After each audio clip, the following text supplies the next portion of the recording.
Ենովքի գիրքը գլուխ 6 Եվ եղավ այնպես, երբ մարդկանց զավակները շատացան, այդ օրերին նրանց համար գեղեցիկ և գեղեցիկ դուստրեր ծնվեցին, և հրեշտակները, երկնքի զավակները, տեսան և ցանկացան նրանց, և ասացին միմյանց. Եվ Սեմյազան, որ նրանց առաջնորդն էր, ասաց նրանց.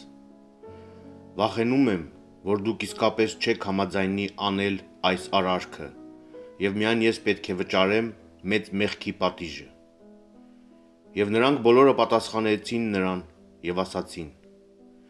Եկեք բոլորս երդվենք և բոլորս փոխադարձ պահանջներով կապվենք, որ չհրաժարվենք այս ծրագրից, այլ անենք այս բանը։ Այնուհետև նրանք բոլորը միասին երդվեցին և իրենց կապեցին դրա վրա փոխադարձ անբարենպաստությամբ։ Նրանք բոլորը 200 հոգի էին, որոնք հարեդի օրոք իջան Հերմոն լեռան գագաթին և այն անվանեցին Հերմոն լեռ, որովհետև երդվել էին և կապվել դրա վրա փոխադարձ անարգանքներով։